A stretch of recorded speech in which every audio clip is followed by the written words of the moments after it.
Good morning विद्यार्थियों, कैसे हो? आशा करता हूँ सभी आप अपने घर पर स्वस्थ होंगे। और विद्यार्थियों, समय बहुत कठिन है, तो कठिन समय के महत्व को समझते हुए अपनी कुछ जिम्मेदारियाँ हैं, वो ये हैं कि अपना जो सिलेबस है उसको पूरा करना भी ज़रूरी है समय पर। इसके लिए आप जो किताबें बाज़ार में आ चुकी हैं वो खरीद लें, क्योंकि इस साल से अपना NCERT का कोर्स लागू हो गया है। तो 10th और 12th के अलावा अब इस साल 10th और 12th के अलावा सभी कक्षाओं के जो कोर्स हैं वो NCERT के चलेंगे। तो आप जल्दी से खरीद लें और साथ में उसके नोटबुक भी आप खरीद लें, ताकि जो आपको गृह कार्य दिया जाए उसको आप नोटबुक में तैयार रखें। तो आज मैं लेकर के आया हूँ 7th क्लास का साइंस का चैप्टर नंबर 1 का पार्ट नंबर 1। 7th क्लास का चैप्टर नंबर 1 और उसका पार्ट 1 है। चैप्टर का नाम है पादपों में पोषण, nutrition in plants. Nutrition in plants यानी पादपों में पोषण कैसे होता है। देखिए, सभी जंतु इस प्रकृति में जो है वो पोषण करते हैं, चाहे वो पादप हो, चाहे जंतु हो, चाहे सूक्ष्म जीव हो। पोषण की आवश्यकता सबको होती है। जिस प्रकार ये गाड़ी को चलने के लिए पेट्रोल या डीजल की आवश्यकता होती है, ठीक उसी प्रकार सभी जीवों को अपना जीवन यापन करने के लिए, शरीर को चलाने के लिए भोजन की आवश्यकता होती है, पोषण की आवश्यकता होती है। यहाँ हम बात करेंगे पादप पोषण कैसे करते हैं। तो पोषण कैसे करते हैं, उससे पहले हम बात करेंगे पोषण के अंदर कौन से तत्व होते हैं जिनके लिए हम भोजन को लेते हैं। तो उन तत्वों को हम कहते हैं पोषक तत्व। क्या कहते हैं? पोषक तत्व। यानी जिसके लिए हम भोजन खाते हैं, जिसको प्राप्त करने के लिए भोजन खाते हैं, वही तो है पोषक तत्व। अभी पोषक तत्व क्या करते हैं? तो ये पोषक तत्व हमारे शरीर के विभिन्न भागों की क्रियाविधि को संचालित करने का कार्य करते हैं। जैसे मैं बोल रहा हूँ, इस बोलने के लिए भी एनर्जी मेरे को चाहिए। श्वसन है, प्रजनन है, उत्सर्जन है, वृद्धि है, मरम्मत है, हंसना है, जलना है, ये सभी क्रियाएं हैं। तो इन क्रियाओं में क्या चाहिए? इन पोषक तत्वों का होना आवश्यक है, क्योंकि अलग अलग तत्व अलग अलग कार्य संपन्न करता है। इन तत्वों को हम क्या बोलते हैं? पोषक तत्व। कौन कौन से हैं? कार्बोहाइड्रेट। कार्बोहाइड्रेट, इससे हमारे शरीर को एनर्जी मिलती है, ऊर्जा, जिससे हम कार्य कर पाते हैं। दैनिक जीवन में सर्वाधिक ऊर्जा इससे प्राप्त होती है, कार्बोहाइड्रेट से। इसके बाद में प्रोटीन। प्रोटीन हमारे शरीर का महत्वपूर्ण हिस्सा है। हमारी बॉडी के वेट का 18% प्रोटीन ही पाया जाता है। प्रोटीन अनुरक्षण और वृद्धि में कार्य करता है। इसके बाद में वसा। प्रति ग्राम वसा सर्वाधिक ऊर्जा प्रदान करती है अपने को। वसा में आता है अपने घी, तेल, जो भी हम खाते हैं। विटामिन, ये भी कई प्रकार के होते हैं। Vitamin A, B, C, D, E और K।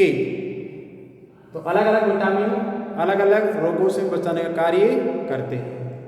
खनिज लवण जो हमको जमीन से प्राप्त होते हैं, इसमें आपके लोहा है, कैल्शियम है, मैग्नीशियम है, पोटेशियम है आदि।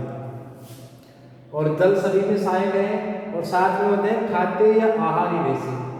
खाद्य आहारी रेशे क्या है? तो ये पादप कोशिकाओं के कोशिका भित्ति वाले भाग होते हैं, जिनका हमारे शरीर में पाचन तो नहीं होता है, लेकिन ये अपाचित भाग हमारे शरीर में पाचन और पचित भोजन को उत्सर्जन करने में सहायता करते हैं। तो क्या होते हैं ये?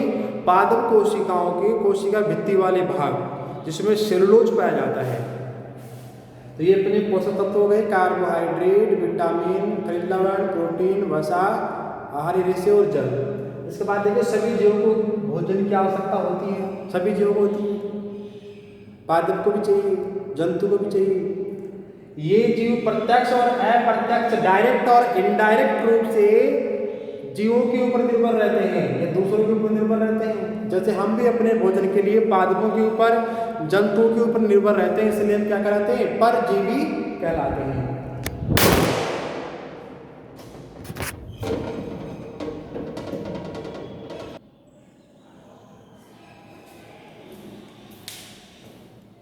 पोषण की विधि सबसे पहले है स्वयं पोषी, स्वयं अकेले। पोषी का मतलब पोषण करना, यानी अपने आप अपना भोजन बनाना क्या कहलाता है? स्वयं पोषण की विधि कहलाती है। तो इस पूरी प्रकृति के अंदर पादप ही ऐसे सजीव हैं जो अपना भोजन स्वयं बना सकते हैं, अर्थात स्वयं पोषी वो कहलाते हैं। अब ये कौन सी विधि से बनाते हैं? तो उसको हम बोलते हैं फोटोसिंथेसिस, प्रकाश संश्लेषण। प्रकाश संश्लेषण क्रिया के द्वारा पादप अपना भोजन बनाते हैं। प्रकाश संश्लेषण क्या है, आइए जानते हैं। तो देखिए, प्रकाश यानी सूर्य का प्रकाश इस क्रिया के लिए बहुत ही महत्वपूर्ण है। तो सूर्य का प्रकाश इसमें होना जरूरी है। संश्लेषण यानी सूर्य के प्रकाश में निर्माण करना भोजन का। क्या क्या चाहिए? सूर्य का प्रकाश चाहिए, पादप की पत्ती में क्या होना चाहिए? हरित लवण होना चाहिए, और कार्बन डाइऑक्साइड गैस का होना आवश्यक है, जल का होना आवश्यक है, और जल में साथ में खनिज लवणों का होना भी आवश्यक है।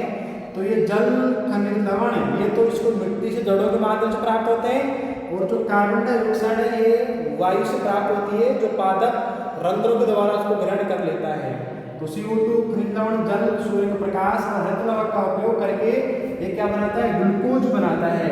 C6H12O6 ग्लूकोज का निर्माण करता है, और साथ में ऑक्सीजन का भी निर्माण करता है। ऑक्सीजन जो हमारे लिए प्राणवायु के रूप में कार्य करती है, तो वो ऑक्सीजन गैस भी इस प्रकाश संश्लेषण क्रिया के द्वारा ही प्रकृति में आती है, और इसी के द्वारा सभी जीवों का जीवन चलता रहता है। आगे देखिए, पादप की जो पत्तियां हैं वो पादप की भोजन फैक्ट्री, फूड फैक्ट्री कहलाती है।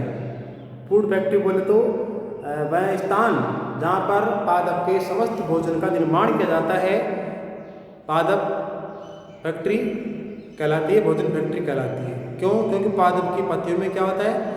हरित लवण होता है। वैसे तो कुछ अन्य भागों के अंदर भी होता है, लेकिन अधिकांश पादपों की पत्तियों में क्या होता है? हरित लवण होता है। तो जितनी सघन, जितनी अधिक पत्तियां होगी, उतना ही वह पादप आसानी से अपना भोजन निर्माण कर पाएगा। अब देखिए, पत्तियां हैं वो ऑक्सीजन को या CO2 को कहाँ से ग्रहण करती है और कहाँ से बाहर निकालती है? तो उसके लिए पादप में क्या होता है? रंध्र होते हैं। रंध्र छोटे छोटे छिद्र होते हैं, उन छोटे छोटे छिद्रों के द्वारा ही ऑक्सीजन को अंदर लेना सांस में, और ऑक्सीजन को बाहर छोड़ना, इसके बाद CO2 को लेना और CO2 को छोड़ना, ये दोनों ही क्रियाएं पादप करता है। वो रंध्र के कैसे होते हैं? रंध्र कहाँ होते हैं? पत्तियों में।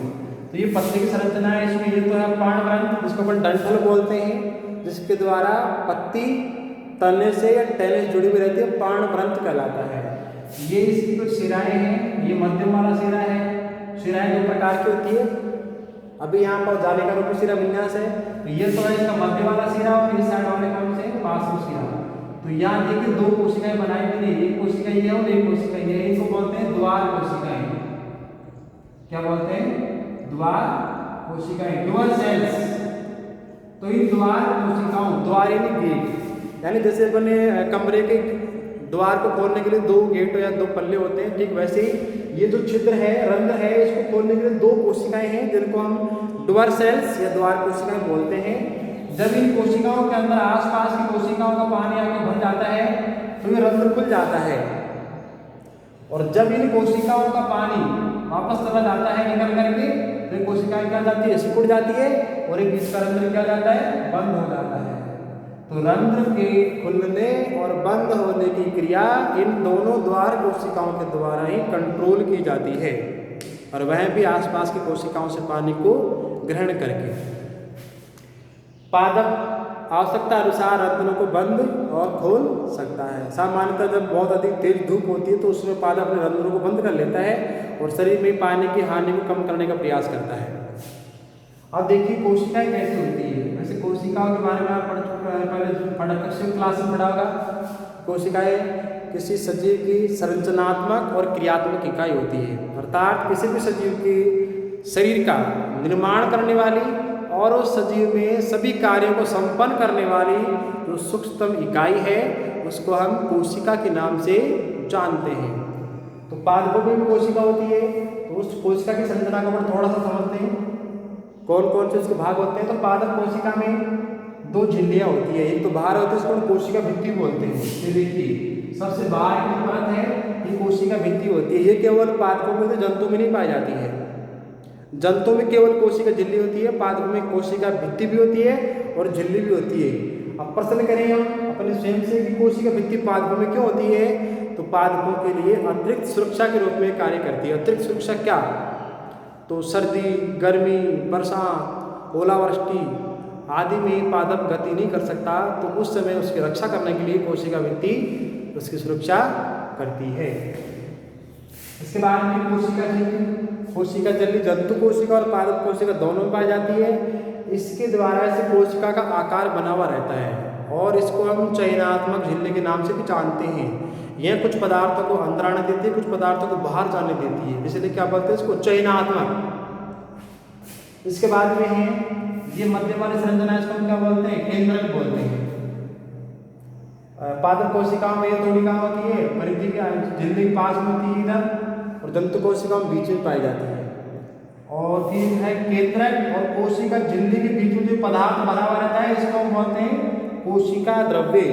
और इस कोशिका द्रव्य के अंदर कोशिका के जो अंगक है वो पाए जाते हैं। कौन कौन से अंगक हैं, जिसमें आपके माइटोकॉन्ड्रिया है, इसके अलावा गोल्जी उपकरण है, लाइसोसोम है, अंतद्रव्य जालिकाएं, खुरदरी, चिकनी दोनों, और भी जो अंग होते हैं। इसके अलावा तारकाई हैं, ये तारकाई वैसे जंतु कोशिका में पाए जाते हैं, पादपों में नहीं पाए जाते हैं। लेकिन जो भी कोशिकांग होते हैं वो सब केंद्रक और कोशिका झिल्ली के बीच में कोशिका द्रव्य के अंदर पाए जाते हैं। तो आज अपनी ये सामान्य से जानकारी इस क्लास के अंदर थी।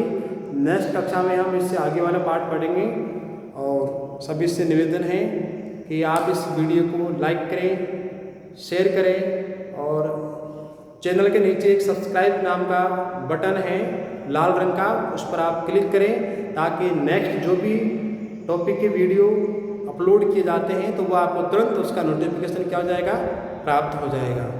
धन्यवाद।